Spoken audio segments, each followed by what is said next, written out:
Utapa Rosa. Oi. My man. Igbojah onye.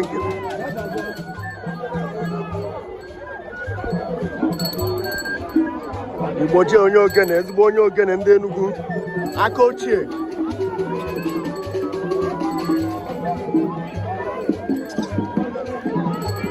Every time off for more gas and more good, yo. Never come up his way. May his soul continue to rest in perfect peace. Amen. Igbojah onye Ogene. I na sige ebe ọbụla ishe sere m Okwe TV live update. I na-ekene unu maka isere anyị.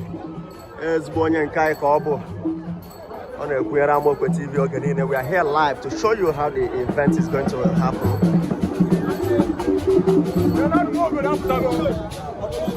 It's going Ogene. Okay, there one band.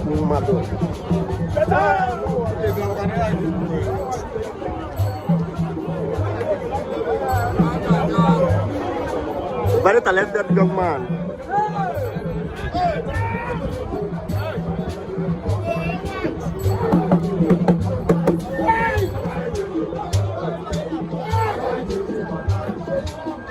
You can say the member representing Enugu North and South Federal Constituency, Honorable Chima Ato, is here live. We are telling you.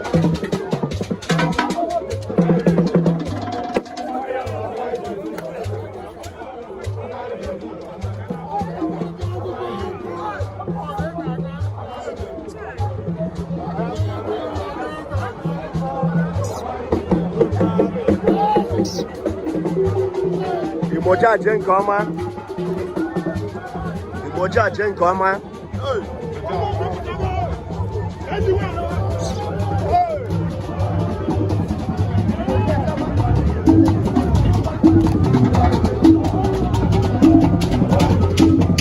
It's where?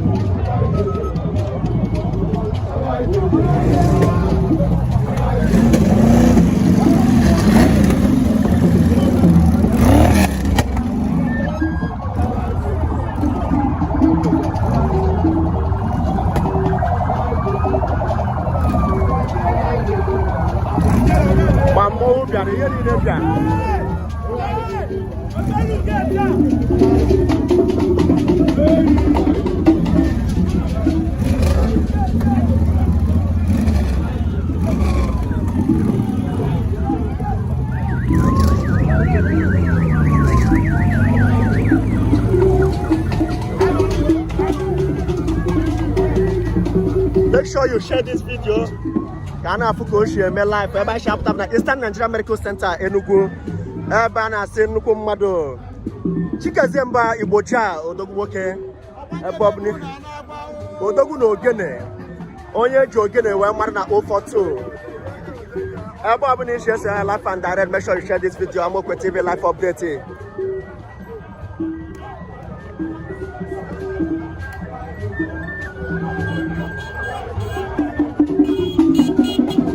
Man the bike piano, the bike piano.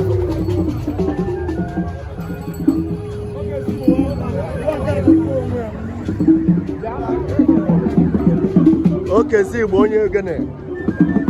Igbojah Chikezie.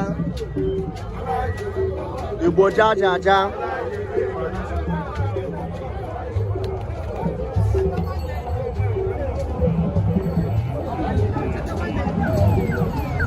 On a Eastern Nigeria Medical Center ka shi apụ.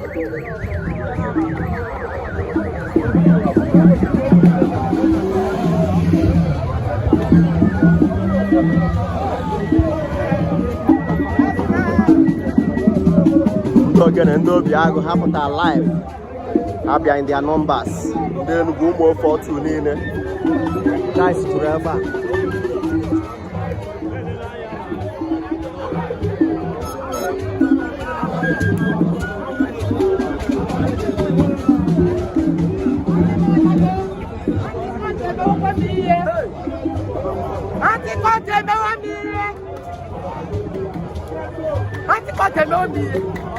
Why let's one bar? Igbojah Chikezie. Number one will win.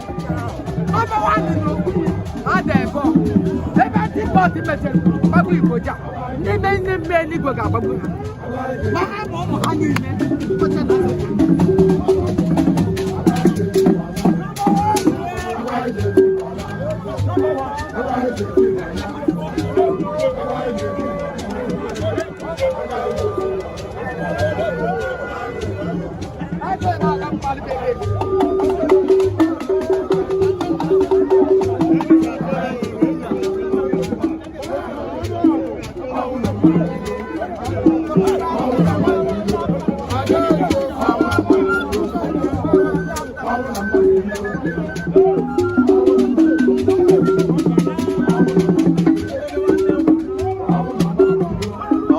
Chikezie Mbah, Igbojah, Ogene.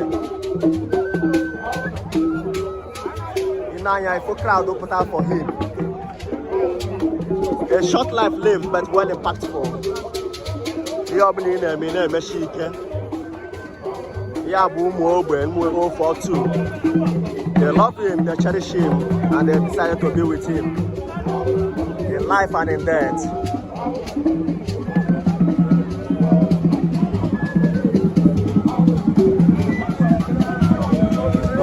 CIC VH. Oh, no, I start Nigeria Medical Center. Cash web taketa opposite CIC. As na aga eji okwu wee du n'enya. As na aga eji okwu wee du n'enya.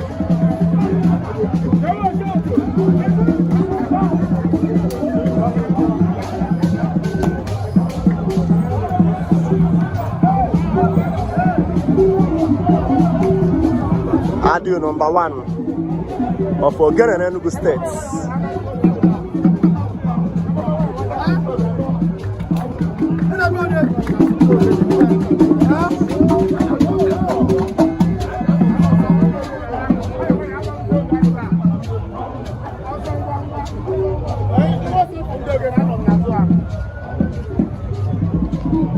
Yeah, convoys, everybody chiche.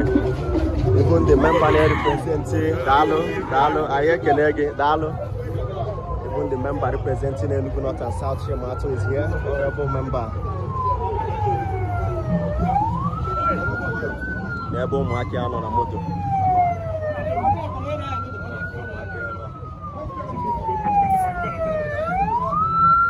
Oh, the ambulance Biabeha. Oh, the ambulance. 001 the youth they're gonna hear live. So we're gonna put on the convoy.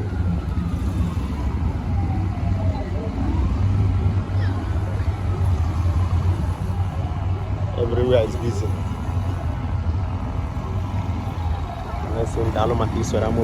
Make sure you share this video. I can get a live channel on YouTube. Go to Amoko Community TV, subscribe.